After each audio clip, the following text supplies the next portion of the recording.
Jadi saya akan menyampaikan beberapa hal penting yang perlu diperhatikan di dalam mata kuliah pendidikan agama Kristen. Pendidikan agama Kristen di UPH merupakan pendidikan yang berbasiskan ajaran Alkitab. Artinya, Alkitab menjadi dasar, sumber, dan fondasi dari seluruh pembelajaran yang ada di dalam pendidikan agama Kristen. Pendidikan agama Kristen salah satu mata kuliah yang wajib, dan nanti akan dilanjutkan dengan mata kuliah yang berkaitan dengan agama Kristen, wawasan dunia Kristen 1, wawasan dunia Kristen 2, dan wawasan dunia Kristen 3. Dasarnya, sumbernya, hal yang pertama diperhatikan dari pendidikan agama Kristen. Biasanya kalau pendidikan agama Kristennya kurang mendalam dan kurang kuat, di wawasan dunia Kristen 1, 2, dan 3 juga akan mengalami kendala yang sama. Bagaimana kita memahami dengan materi-materi ajar?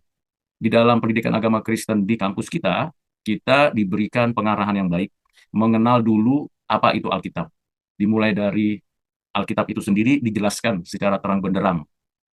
Alkitab adalah firman Allah yang diinspirasikan oleh Roh Kudus, dinafaskan kepada para penulis. Penulis menuliskan setiap huruf, kata, kalimat, narasi per kitab, dan dipimpin oleh Roh dalam kapasitasnya sebagai penulis, menuliskan itu dengan bahasa manusia.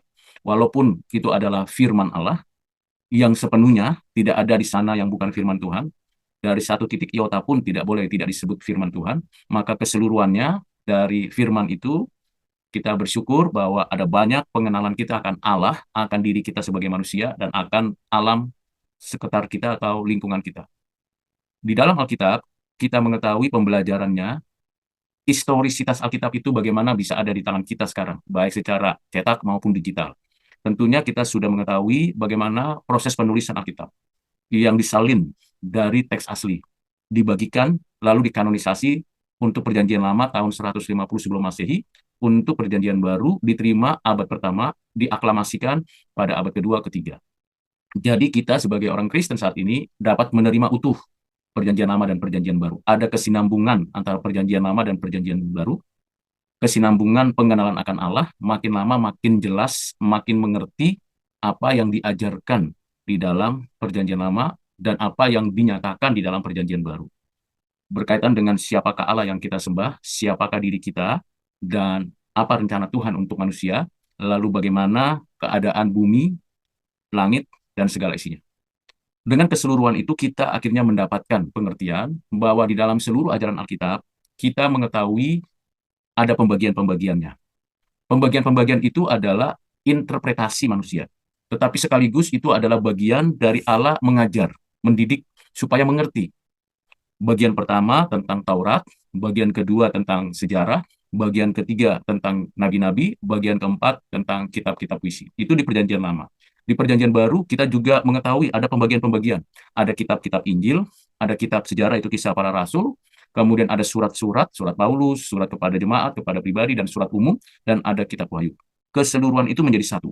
Yang menjadi penting dari apa yang dituliskan dari Kejadian sampai dengan kitab Wahyu, kita mengetahui ada terminologi yang perlu kita ingat sampai nanti Anda dan saya bertemu dengan Tuhan. Apa terminologi yang kita ingat di dalam kitab Perjanjian Lama sampai kitab Perjanjian Baru? Yang pertama adalah C, creation. Jadi kita mesti meyakini dengan sadar, dengan sungguh-sungguh bahwa Allah menciptakan segala sesuatu, dan Allah menciptakannya dengan baik, dengan firman-Nya, dengan teratur, dengan indah. Creation, C yang pertama.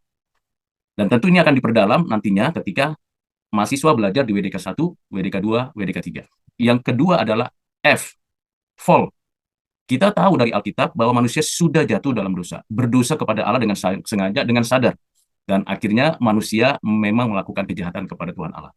Berbuat dosa karena memang manusia bernatur dosa. Kita bisa melihat bagaimana kondisi manusia saat ini.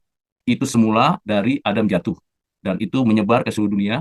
Dan sampai saat ini dan sampai akhir zaman akan kita melihatnya, menyaksikannya, dicatat dalam sejarah bahwa manusia memang berdosa kepada Tuhan Allah. Yang ketiga adalah R, redemption. Bahwa memang di dalam ketetapan Allah, dalam konstruksi kekristenan, bahwa Allah telah menetapkan siapa yang ditebus dan siapa yang tidak ditebus. Dalam penebusan bukan hanya berkaitan dengan diri manusia, tetapi untuk seluruh alam semesta. R ini, redemption, dimulai dari sejarah pernyataan Tuhan di Taman Eden. bahwa kepala ular itu akan diremukkan, dihancurkan. Dan hadirlah orang-orang yang ditentukan Tuhan untuk menyatakan itu. Sampai pada finalnya adalah di dalam Kristus. Melalui Kristus. Ini adalah penebusan, redemption. Nah, ini kita bisa baca secara menyeluruh. Dari mulai Kejadian pasal yang ke-12 sampai dengan Wahyu pasal 20. Yang berikutnya adalah C, consummation, penyempurnaan. Bagaimana Tuhan telah menata sedemikian rupa apa yang Tuhan sediakan, yaitu penyempurnaan. Penyempurnaan yang lebih sempurna dari awal Adam diciptakan. Karena Adam waktu diciptakan bisa berdosa, bisa tidak berdosa. Tapi nanti di consummation, kita tidak lagi bisa berbuat dosa, kita tidak lagi mau berbuat berdosa karena kita sudah disempurnakan. Jadi CFRC itu keutuhan kisah di dalam Alkitab yang dengan istilah teologisnya disebut grand narrative. Grand narrative. Nah, apa yang perlu kita pelajari dari grand narrative ini? Tentunya kita bisa mendapatkan Allah yang berinisiatif, menciptakan, memelihara, menebus. Manusia yang memberontak, melawan, bahkan tidak taat kepada Tuhan, tetapi juga bisa datang kepada Tuhan karena anugerah Tuhan. Nah, di dalam keseluruhan Alkitab, ada pembelajaran dua anugerah penting yang disebut dengan anugerah umum, semuanya di dalam anugerah Tuhan secara umum. Tuhan memberi, Tuhan memberkati, Tuhan menyertai, Tuhan menopang, Tuhan melaksanakan kehendaknya. Yang kedua adalah anugerah khusus, special grace. Nah, anugerah khusus itu siapa? Untuk semua orang? Tidak, tapi hanya untuk orang pilihan. Hanya untuk orang percaya. Yang ada sepanjang sejarah dari Adam sampai akhir zaman. Nah, anugerah khusus itu berpusat pada siapa? Hanya pada Yesus Kristus. Nah, itu bagian yang penting yang berkaitan dengan grand naratif dan anugerah Allah. Lalu di dalam semua narasi itu, ternyata Tuhan yang berinisiatif itu memberikan kepada kita covenant. Beda dengan perjanjian-perjanjian. Karena kalau perjanjian-perjanjian ada yang bersifat personal, ada yang bersifat hanya untuk bangsa, tetapi kalau covenant itu untuk seluruh umat manusia. Ini hal penting. Kalau perjanjian-perjanjian, misalnya perjanjian dengan Abraham, ada yang spesial untuk Abraham, ada yang spesial untuk bangsanya keturunan Abraham. Nah, itu namanya perjanjian. Ada banyak perjanjian-perjanjian yang bisa kita baca dalam Alkitab.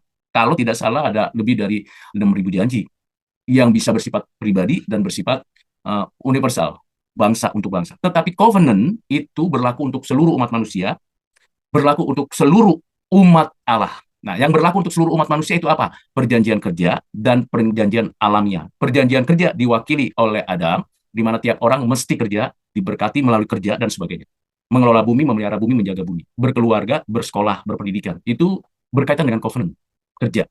Yang kedua adalah covenant alamiah, di mana Tuhan sudah menyatakan kepada Nuh dan makhluk yang ada waktu itu bahwa tidak ada penghukuman melalui air, tapi nanti dengan api. Itu tertulis dalam Petrus. Jadi ini hal penting. Dua covenant berlaku untuk semua umat manusia. Tetapi covenant yang khusus untuk orang percaya adalah covenant dengan Abraham dan keturunannya.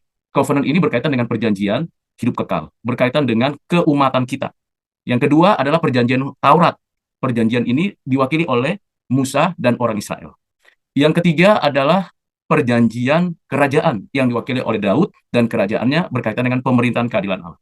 Nah, ini adalah covenant-covenant yang dinyatakan dalam perjanjian lama. Di dalam perjanjian baru, seluruh covenant itu digenapi, disempurna oleh Kristus.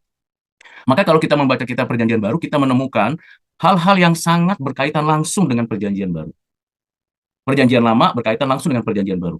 Dari Injil Matius, Markus, Lukas, Yohanes, kita bisa mengetahui kisah dari kehadiran Sang Juru Selamat, Tuhan kita, penebus kita, Mesias yang dijanjikan.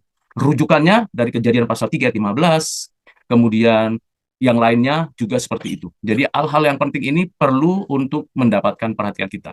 Waktu kita membaca perjanjian baru, kita mengetahui ada 4 Injil yang disebut, 3 Injil disebut sinoptik karena satu peristiwa dilihat dari 3 orang saksi menulisnya. 3 orang penulis, Matius, Markus, Lukas. Tetapi juga ada Injil yang khusus, yang bersifat teologis, yaitu Injil Yohanes. Namun bukan berarti bahwa Injil-Injil itu semuanya bersifat bentrok, kontradiksi, tidak. Itu saling melengkapi dan betul-betul sempurna. Walaupun Tuhan Yesus tidak menulis kitab Injil, tetapi para penulis Injil memberitakan, menjelaskan, mengabarkan tentang siapa Yesus Kristus. Ini hal yang paling penting yang perlu diperhatikan. Yesus Kristus diberitakan, dijelaskan melalui tulisan Matius, Markus, Lukas, Yohanes. Matius menjelaskan kemesiasan Yesus misalnya, Markus menjelaskan keilahian Yesus, Lukas menjelaskan tentang kemanusiaan Yesus, dan Yohanes menjelaskan tentang dari firman menjadi manusia dan seterusnya. Ini satu kesatuan, tidak bisa terpisah, tapi dapat dibedakan. Dan di dalam kisah-kisah yang dalam kitab Injil, kita menemukan bagaimana sentral daripada pemberitaan Injil oleh Tuhan Yesus yang diajarkan, yang dituliskan oleh para penulis, yaitu tentang kerajaan Allah. Tentang kerajaan Allah yang dapat dijelaskan, disampaikan dengan 5 cara yang Tuhan Yesus lakukan. Pertama adalah dengan perumpamaan. Kita misalnya membaca Matius pasal yang ke-13, itu berbicara tentang hal kerajaan Allah. Itu perumpamaan-perumpamaan yang diajari. Yang kedua adalah Tuhan mengajarkan kerajaan Allah dengan cara bertanya dan memberi jawaban. Bertanya dan memberikan jawaban. Itu yang kedua. Yang ketiga, Tuhan mengajarkan tentang kerajaan Allah dengan memberikan contoh yang real, konkret. Nah, contoh-contohnya misalnya berkaitan dengan memberi, menolong, atau menempatkan anak di tengah-tengah persekutuan murid-murid dan sebagainya. Yang keempat adalah dengan kalimat-kalimat pendek yang disebut dengan epigram, biasanya berkaitan dengan pernyataan-pernyataan Tuhan Yesus. Yang kelima adalah melalui khotbah. Jadi khotbah Tuhan Yesus itu panjang lebar, ya. Khotbah Tuhan Yesus itu memberikan pengertian kepada kita untuk kita bisa mengerti. Misalnya khotbah di bukit dalam Matius pasal yang kelima, keenam, ketujuh. Itu khotbah panjang. Atau pengajaran Tuhan Yesus kepada murid-muridnya di Injil Yohanes, Yohanes pasal yang ke-14, 15, 16, 17. Dan juga misalnya tentang penjelasan-penjelasan Tuhan Yesus dengan murid-muridnya. Jadi ini hal yang sangat esensial, diajarkan tentang 5 model pembelajaran Tuhan dengan strateginya masing-masing di tiap model yang Tuhan berikan. Nah, dari situ kita belajar banyak hal tentang siapa Yesus. Lalu, dalam Kisah Para Rasul dijelaskan tentang sejarah mulainya gereja berdiri. Mulai dari hari Pentakosta, gereja berdiri, mulai sampai dengan pemberitaan Injil di Yerusalem, di Judea, di Samaria, sampai ke ujung bumi, sampai ke kota Roma. Jadi itu kisah berdirinya gereja. Kisah Tuhan bekerja melalui para rasul. Kisah Tuhan menyatakan kehendaknya untuk segala bangsa. Lalu di tengah-tengah kisah-kisah itu ada penggembalaan, ada pengajaran, ada pembinaan, ada konsultasi yang disebut dengan surat. Nah, di dalam surat itulah Rasul Paulus memberikan surat-surat penggembalaan, pengajaran, dan konsultasi rohani, teologis kepada para jemaat. Jemaat di Roma, jemaat di Kolose, jemaat di Tesalonika, di Korintus, di Efesus, di Filipi, dan tentu jemaat yang lain, termasuk di Efesus. Lalu kemudian Tuhan memberitakan firman melalui hamba-hambanya, termasuk khususnya melalui siapa? Melalui surat-surat umum. Bagaimana Tuhan menyampaikan pengajaran kepada Petrus, kepada Yohanes, kepada Yakobus, Yudas, dan seterusnya.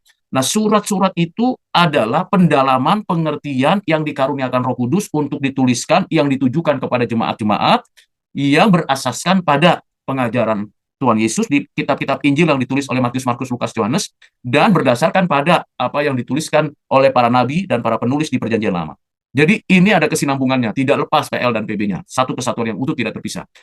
Lalu Alkitab diakhiri dengan kitab Wahyu. Di kitab Wahyu kita menemukan begitu banyak pengajaran yang tidak mudah dimengerti, karena itu Wahyu. Tulisan yang banyak simbolnya, berkaitan dengan konteks, dan banyak ditafsir salah. 90% kitab Wahyu pengajarannya berasal dari Perjanjian Lama. Dan esensi pengajarannya berdasarkan pada ajaran Tuhan Yesus di dalam Matius, Markus, Lukas, Yohanes. Dan tujuannya adalah untuk gereja sadar betul bahwa kita adalah umat yang lebih dari pemenang. Selain itu, kitab Wahyu juga memberikan kepada kita gambaran bahwa pada akhirnya kita akan berada di langit dan bumi yang baru. Dari Taman Eden, kita akan beralih ke kota Yerusalem yang turun dari surga. Bukan kota Yerusalem yang sekarang di tanah Palestina yang diributkan dan direbut oleh banyak orang, tidak. Tapi kota Yerusalem yang datang dari surga. Ke bumi yang sudah disediakan disebut langit dan bumi yang baru. Ini hal yang paling penting dan paling esensial di dalam kehidupan kekristenan kita. Jadi itu keseluruhan Alkitab. Apakah ada nabi lain? Tidak ada lagi yang menulis. Apakah ada kitab Injil yang diturunkan kepada Yesus? Tidak. Yesus tidak menerima turunan kitab Injil, lalu Injil itu nanti ditulis oleh Yesus, tidak. Setiap kitab itu ditulis oleh para penulis dalam bahasa manusia. Kalau Perjanjian Lama dalam 2 bahasa, yaitu bahasa Ibrani kuno dan Aramik, setelah peristiwa-peristiwa pembuangan, lalu dalam Perjanjian Baru bahasa Yunani koine, bahasa Yunani sehari-hari. Diterjemahkan. Ya, kenapa bisa diterjemahkan Alkitab? Karena memang untuk kepentingan manusia. Bukan untuk kepentingan Tuhan Allah. Tuhan Allah sudah menyatakan itu. Dan Tuhan membuka kesempatan, ruang untuk siapa saja boleh membaca. Siapa yang bisa membaca? Segala bangsa. Bukan hanya untuk Israel. Jadi Perjanjian Lama, mesti diperhatikan, Perjanjian Lama bukan hanya untuk orang Israel. Perjanjian Baru bukan hanya untuk orang Kristen. semua kitab itu diberitakan kepada manusia. Tetapi siapa yang mendapatkan pengertian kesinambungannya kitab demi kitab itu? Hanya umat pilihan, hanya umat orang percaya. Itu sebabnya kita tidak pro ini, pro itu, tidak. Kita kembalikan kepada esensi sebenarnya perjanjian lama dan perjanjian baru. Nah, dengan kita belajar keutuhan itu, secara singkat tadi saya sudah jelaskan, itulah pendidikan agama Kristen yang diajarkan di dalam kampus kita di UPH ini. Itu menjadi kekuatan, karena dari situ bukan hanya kognitif kita dapat, pengertian kita mendalam, tetapi kita diharapkan, didorong, diarahkan, dituntun oleh Tuhan untuk apa? Untuk mempraktekkan itu. Nah, salah satu bagian yang saya sudah berikan tugas, ada yang mempraktekkan untuk menanam pohon, bersih-bersih lingkungan, ada untuk dialog, berpikir, dan juga di proyek sekolah minggu diajarkan. Bagaimana mempraktekkan itu? Bukan hanya sekedar tahu, ngerti, oke, puji Tuhan, haleluya, tepuk tangan, angkat tangan, lalu kemudian berdoa, tidak. Tapi bagaimana mengimplementasikan semua pendidikan yang diajarkan tentang kekristenan itu diterapkan kepada orang banyak. Karena Anda dan saya adalah misionari yang Tuhan berikan di zaman ini. Terlepas Anda itu dan saya bekerja dimanapun, ketika kita sudah terima mandat Tuhan untuk menjadi seorang Kristen dalam menjalankan tugas ini, maka Anda dan saya diutus sebagai misionari. Orang yang memberitakan kabar baik kepada banyak orang. Nah, latihannya di mana? Melalui secara akademis, ya. Karena kita sudah diberikan privilege oleh Tuhan, sehingga kita bisa belajar, maka tentu cara kita mengajar beda dengan orang yang tidak pernah belajar. Tentu cara kita menyampaikan kata dan kalimat, membuat sebuah penjelasan, itu beda dengan orang yang tidak pernah belajar sama sekali. Ketahuilah, Anda dan saya adalah orang yang dihargai oleh Tuhan. Dan Tuhan mengasihi kita. Ada kesempatan baik untuk kita memberikan diri untuk melayani. Itu sebabnya ketika nanti saya memeriksa tugas-tugas Anda, Anda harus menulisnya, mengerjakannya dengan baik. Kalau dikatakan refleksi pribadi, jangan kaitkan dengan kata kita, kamu, kalian. Namanya refleksi pribadi. Maka kata yang paling penting adalah saya. Refleksi pribadi saya, komitmen saya, itu namanya refleksi pribadi. Kalau disebut ringkasan, iya membaca semuanya, lalu diringkas dengan baik. Pilih kata, kalimat yang baik. Begitu juga waktu nanti ngajar sekolah minggu. Kalau diminta untuk mengajarkan tentang apa yang diajarkan oleh Matius, Markus, Lukas, Yohanes dalam satu perikop kah, satu kalimat penting kah, tuliskan itu. Ajarkan itu kepada murid-murid di sekolah minggu, karena mereka adalah anak Tuhan juga. Jadi di sini kita diajar bagaimana mengomunikasikan kebenaran yang sudah diajarkan melalui mata kuliah ini. Kiranya apa yang saya sampaikan ini mendorong kita memperbaiki diri kita dan melengkapi kita untuk masuk ke dalam mata kuliah berikutnya. Kombinasikan pengetahuan di bidang-bidang kalian. Misalnya tadi kalian belajar tentang pengantar sosiologi atau ilmu sosiologi. Wah, itu bagus sekali kalau kita belajar itu dalam perspektif kemanusiaan kita. Karena kita makhluk sosial, kita diciptakan tidak sendirian. Mulai pertama Tuhan sudah menciptakan kita dengan satu konsep keluarga. Lalu ada konsep masyarakat, lalu ada konsep bangsa. Itu sosiologis. Lalu mulai pertama di Taman Eden, lalu ada muncul desa, kota, metropolitan, itu konsep sosiologis. Lalu bagaimana itu akhirnya berkembang. Dan nanti kita akhirnya multicultural, multi talent dan sebagainya. Nah, bagaimana kita mengomunikasikan hidup yang benar? Bagaimana verbal kita itu baik, membangun konstruktif dan memberikan dampak. Nah, itu belajar sosiologis. Di dalam belajar sosiologis mesti ada ilmu komunikasi. Ilmu komunikasi bukan komunikator dan komunikan, tapi juga bagaimana kontennya. Kontennya, apa yang disampaikan. Nah, itu menjadi menarik. Mengapa bisa lebih baik? Karena terintegrasi. Terintegrasi bagaimana iman kita yang dibangun di dalam perjanjian lama dan perjanjian baru itu dengan pengajaran-pengajaran yang Tuhan katakan, itu dikomunikasikan dengan baik, pilihan kata, perbendaharaan kata, diksi-diksi yang kita terima, itu kita boleh olah. Sehingga ada manajerial di dalam konstruksi berpikir kita. Lalu kita menjadi orang yang benar-benar memiliki tanggung jawab sebagai mahasiswa yang berdedikasi tinggi kepada Tuhan. Sehingga nanti ketika kalian lulus, menjadi sarjana ilmu komunikasi, Anda bukan hanya sekedar lulus dengan kata-kata dan tanpa ada perbuatan. Tidak demikian. Anda bisa menjadi entrepreneurship, Anda bisa menjadi orang-orang yang baik, yang benar, yang berkenan di hati Tuhan. Dan ketahuilah ini yang disebut dengan interdisciplinary studies.